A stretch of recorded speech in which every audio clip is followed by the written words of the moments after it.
In the span of less than 24 hours, the United States lost 3 aircraft. And they did not go down in a normal fight. They went down inside a trap. And that is the part that matters. Because this was not some sudden battlefield improvisation. This was the result of a system Iran spent 20 years building around a single American military requirement that no commander in the region has the authority to ignore. Think about what that means. It means the vulnerability was not accidental. It was studied, mapped, anticipated, built into the battle space over time, and when the moment came, that trap closed. That is why this is bigger than the loss of 3 aircraft. This is about a military power discovering in real time that one of its most basic operational necessities has been turned against it and turned into a weapon by an adversary that understood exactly where America would have no choice but to go. 1 C-130J, Super Hercules carrying Delta Force operators. 2 HH-60 Pave Hawk helicopters carrying combat search and rescue crews. 3 aircraft, 20 American operators and crew members dead or missing, and $150 million in hardware destroyed. Iran spent approximately $2 million to make all of it happen. That is $75 lost for every dollar Iran spent. That exchange ratio is now sitting on every commander's desk in the theater. But the exchange ratio is not the real story. The story is not even the 3 aircraft, the 20 people, or the 150 days. The story is what Iran demonstrated to every hostile military planning cell on the planet in just 24 hours. They demonstrated that the most sophisticated personnel recovery doctrine ever built can be dismantled in a single night. That the covenant American commanders make to their pilots, the promise that says, "We will always come back for you," can be studied, understood, and turned into the mechanism that destroys the rescuers themselves. And the trap is not over. It never was, because it was never about just 3 aircraft or 2 beacons transmitting from a mountainside near Isfahan. The trap is the decision paralysis now permanently installed inside American operational planning over Iranian airspace, and it is going to remain there long after the wreckage has been recovered and the last report has been classified. In the next few minutes, I'm going to show you exactly how Iran built this trap over 2 decades, how it executed it across 24 hours with precision that left no gap for American rescue doctrine to work through, what it costs in people, hardware, and strategic credibility, and what happens next when the next beacon starts transmitting. Before we get into it, thanks for watching. Your support is what keeps this going, and I genuinely appreciate every one of you here. Make sure you are subscribed and like the video so more people can follow this. Now, let's get into it. To understand what Iran did in those 24 hours, you need to understand the document that made it possible. Joint Publication 3-50. The American Framework for Personnel Recovery in Hostile Territory. It is not classified, it is publicly available, and Iran's military planners have been studying it for years, not as an academic exercise, but as an operational planning document, one whose assumptions, flight corridors, altitude profiles, timing requirements, and command authority structures they have been systematically building counters for. The document's core requirement is what made the trap possible. No American commander in the theater has the authority to leave a confirmed survivor behind. Not if the beacons are transmitting, not if the location is known, and not if the terrain is hostile. The written requirement is unambiguous. You send the recovery force. Iran understood that requirement more precisely than most American civilians do. They knew it because they read the doctrine and because they watched how it played out in real operations. They mapped the flight corridors, the altitude profiles, the timing, the sequence, and over 20 years they built a counter for every assumption baked into that system. Then they waited for the right moment to use it. The moment arrived on April 3, 2026. An American F-15 was struck by an Iranian surface-to-air missile near Isfahan. Both crew members ejected. Both survived the landing, and both had active beacons transmitting. Iran knew exactly what would happen next, not because they guessed, but because the doctrine told them. The F-15 was never the primary target, it was the trigger. The crew on the ground were not the objective, they were the bait. The trap those beacons activated had already been built before the F-15 ever crossed into Iranian airspace.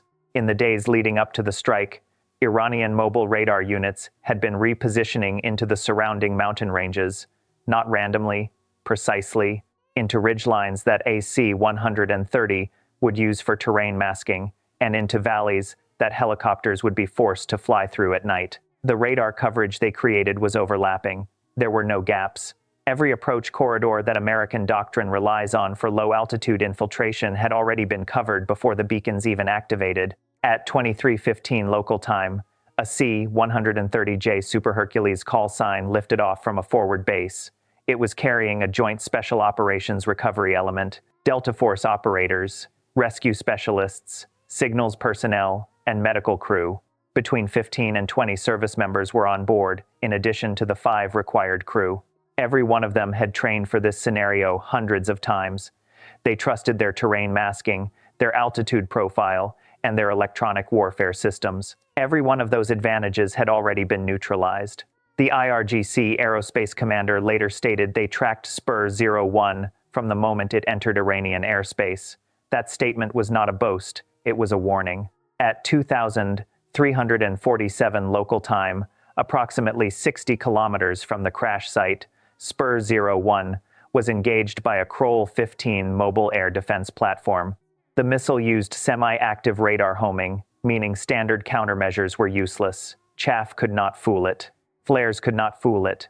The missile rode the radar beam all the way to impact. Spur 01 deployed countermeasures and attempted evasive maneuvers. It did not matter.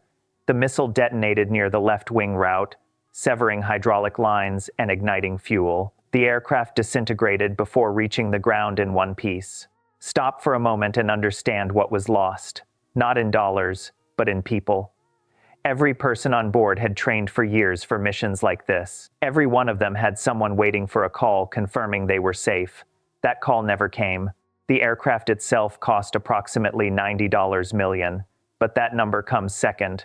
The people come first, and they were not the end of it. Because while Spur 01 was still falling, 2 more aircraft were already inbound. 2 HH-60 Pave Hawk helicopters, Pedro 83 and Pedro 84, were moving toward the crash site. These are purpose-built combat search and rescue platforms designed for denied airspace with advanced navigation, refueling capability, and defensive systems. They never got the chance to use any of it. Iran had already positioned manpad teams on high ground above every valley in the corridor, not as a precaution, but as part of the same pre-planned ambush. The helicopters were forced by terrain to fly through those valleys at night. The teams above them were waiting. At 0023 local time, both helicopters were engaged simultaneously. Pedro 83 was hit in the tail rotor assembly. Loss of tail rotor authority is unrecoverable. The aircraft entered a spin and crashed at full speed. Pedro 84 was struck in the main rotor hub. Witnesses reported the rotor blades separating mid-air before the fuselage dropped. 2 helicopters, 16 crew members, were gone within minutes. Now count the losses. 1 C-130J Super Hercules, 2 HH-60 Pave Hawks, and 20 American personnel dead or missing. The aircraft alone total $150 million. Iran spent an estimated $2 million to execute the entire ambush. That is the number every hostile military planner studied the next morning. $75 lost for every dollar Iran spent. Now, let us talk about what this ambush actually demonstrated beyond the wreckage, because this is where the strategic implications extend far beyond 3 aircraft and 20 people. The doctrine that makes the American military what it is also made this ambush possible. That is not a criticism. It is the most important strategic fact of the past 24 hours. The promise that American commanders make to the people who fly for them, we will always come back for you, is not symbolic. It is the reason people volunteer to fly those missions. It is the reason families accept the risk of watching someone they love do this job. It is the covenant that holds the relationship between the military and the people who serve in it together. And Iran understood that covenant more precisely than most American civilians do. They did not need to defeat the United States military in open combat to exploit it. They needed to find the one trigger that American commanders cannot ignore and pull it. A downed crew with active beacons transmitting is that trigger. Pull it, and the recovery force comes. The recovery force arriving is the second target, not the first. And when the second target is destroyed, the trap produces something more valuable than wreckage. It produces a decision that has no acceptable answer on either side. Send another recovery force and risk another ambush, or leave the crew on the ground and break the covenant that holds the military together. That decision does not resolve. It sits. It sits in every pre-flight calculation of every pilot currently flying missions over Iranian airspace. Every pilot knows that if they go down, the people coming for them may fly into the same ambush that brought down Spur 01 and Pedro 83 and Pedro 84. That psychological reality does not announce itself loudly. It settles quietly into operational planning. Pilots begin accepting fewer risks. Mission planners add restrictions. Operational tempo degrades across every unit. Iran does not need to shoot down 100 aircraft to achieve that effect. They needed to shoot down 3 in the right sequence. They did. Now, let us talk about what the next recovery mission looks like, because this is where the trap continues working long after the missiles have already fired. Every future personnel recovery mission over Iranian airspace must now be planned around the assumption of a prepared ambush. That means additional escort aircraft before the recovery force moves. That means dedicated electronic warfare support covering every ingress corridor. That means suppression of radar installations before the recovery aircraft even crosses the border. That means potentially special operations raids to clear manpad teams from elevated ground before helicopters can enter the airspace. Every layer you add extends the planning timeline. Every hour the timeline extends, Iranian ground forces are closing on any surviving air crew on the ground. That is not a bug Iran exploited. That is a feature Iran engineered. The trap produces a timeline problem that gets worse the more thoroughly you try to solve the ambush problem before sending the recovery force. And the timeline problem works directly in Iran's favor. Iranian ground forces do not need to wait for the Americans to resolve their planning dilemma. They move while the dilemma is being worked on. The strategic picture that this 2-4-hour sequence has produced is the most uncomfortable picture for American military planners in this theater since the war began. 3 carrier groups repositioned after the events near Isfahan. Commanders who had been planning operations on the assumption that personnel recovery was reliable are now working with a revised set of assumptions. The pilots conducting strike missions into Iranian airspace have absorbed the same information from Spur 01 and Pedro 83 and Pedro 84 that Iranian planners intended them to absorb, not the specifics of aircraft or weapons or location. The information about what happens to the people who come for you. That information changes the calculation at the individual level, and those individual changes aggregate into operational effects at the mission and theater level. The ground invasion question that has been circulating since the Marines were deployed deserves direct engagement in this context. The commanders who built the trap near Isfahan are the same commanders who designed Iran's ground defense. A ground invasion of Iran is not Iraq. It is not Afghanistan. Iran has 89 million people, 500,000 active military personnel, and 40 years of purpose-built underground infrastructure. They watched what happened to Iraq and built the opposite. Dispersed, buried, designed to absorb air power and survive. The mountain terrain that made the Pave corridors lethal for Pedro 83 and Pedro 84 is the same terrain that makes a ground campaign against Iran one of the most difficult operations in modern history. And the planning sophistication that produced the Isfahan ambush is the same sophistication behind Iran's broader defensive design. This is not an isolated tactic. It is part of a system. The open question left by the 2-4-hour sequence near Isfahan is the one nobody in Washington has a clean answer to. The next time an American aircraft goes down and the beacons start transmitting, what does the commander do? Send the recovery force into the possibility of another ambush, or leave the crew on the ground and break the covenant? Iran did not need nuclear weapons to create that pressure point. They needed 2 beacons, transmitting from a mountainside near Isfahan, and then they waited. The trap is not the missiles. It was never the missiles. The trap is the decision that has no acceptable answer, and it is now permanently installed inside American operational planning over Iranian airspace.